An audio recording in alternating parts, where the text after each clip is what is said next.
ચેતુસ kitchen. આજે આપણે બનાવીશું ગુવાર બટેકાનું ટેસ્ટી એવું શાક બનાવવાના છીએ। તો અહીંયા આપણે 250 થી 200 ગ્રામ જેટલો ગુવાર લઈ લીધો છે અને એક મોટું બટેકું સુધારી લીધું છે, કારણ કે નાના બાળકો હોય અને ગુવારનું શાક ના ભાવતું હોય એટલે એટલા માટે આપણે અહીંયા બટેકું નાખેલું છે।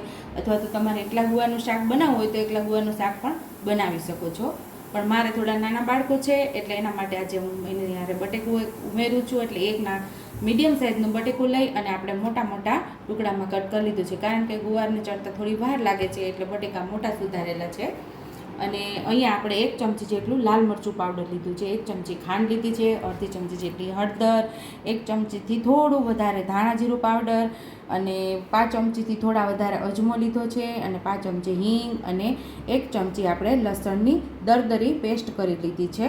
અને વઘાર માટે તેલ અને મીઠું, ટેસ્ટી એવું શાક આજે આપણે કુકરમાં તૈયાર કરશું। અહીં આપણે 1.5 ચમચા જેટલું તેલ મૂકેલું છે, તેલને સરસ આપણે ગરમ થવા દઈશું। અહીંયા આપણું તેલ સરસ ગરમ થઈ ગયું છે તો પહેલાં અજમો ઉમેરી દઈશું, પછી આપણે લસણની પેસ્ટ ઉમેરી દઈશું,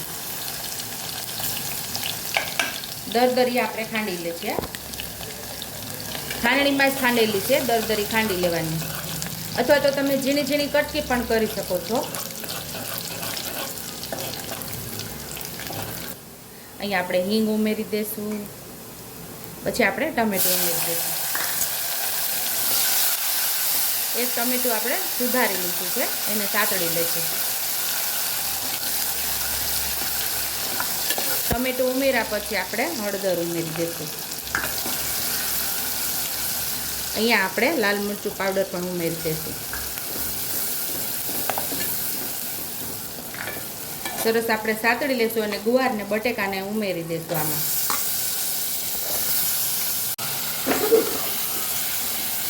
હવે મસાલા સાથે આપણે ગુવાર અને બટેકાને સરસ સાતળી લેવાના છે। બટેટાને અને ગુવારની અંદર મસાલો કોટિંગ થઈ જવો જોઈએ, તો જ આપણા શાકનો સ્વાદ મસ્ત એવો આવે છે। બાકી જો કાચા લસણની સ્વાદ આવશે ને તો શાક જરાય તમને સરસ નહીં લાગે, એકદમ લસણની જ કાચી વાસ આવશે। પણ લસણ એકદમ પહેલાં પણ સતળાઈ જવું જોઈએ અને મસાલા સાથે પણ સતળાઈ જવું જોઈએ, તો જ આપણું શાક મસ્ત એવું થશે। અને ઘણીવાર તમારે એવું બનતું હશે કે ગુવારનું શાક બનાવ્યું હોય અને ફીકું લાગે છે, તો આવી રીતે તમે બનાવશો ને તો ગુવારનું શાક પણ એકદમ ટેસ્ટી અને કલરફુલ લાગશે। આ શાક આપણું તમને જમવાની પણ ખૂબ મજા આવશે આ શાક પર।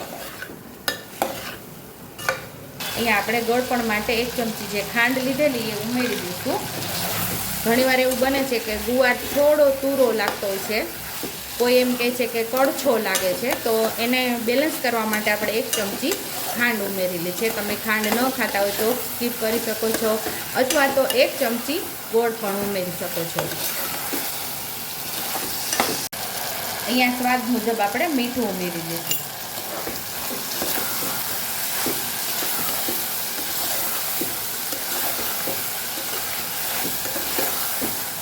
હવે આપણે અહીંયા જે પ્રમાણે રસો જોતો હોય એ પ્રમાણે અહીંયા પાણી ઉમેરવાનું છે। અત્યારે એક નાની વાટકી જેટલું હું પાણી ઉમેરું છું।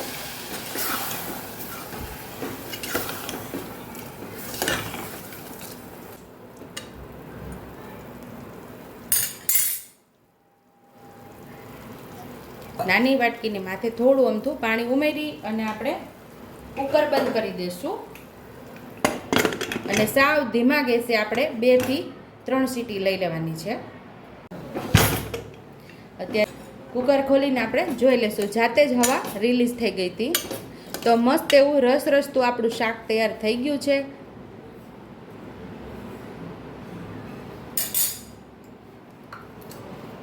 હવે આપણે અહીંયા 1 ચમચી ધાણા જીરું પાવડર ઉમેરી દઈશું, થોડા લીલા ધાણા, મસ્ત એવું મિક્સ કરી દઈશું।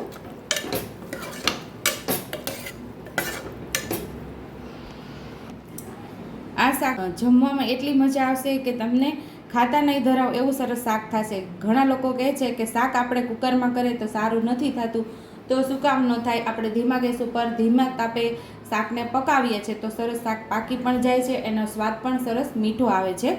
તો ઉપરથી આપણે લીલા ધાણા ઉમેરી અને ગાર્નિશ કરી દઈશું।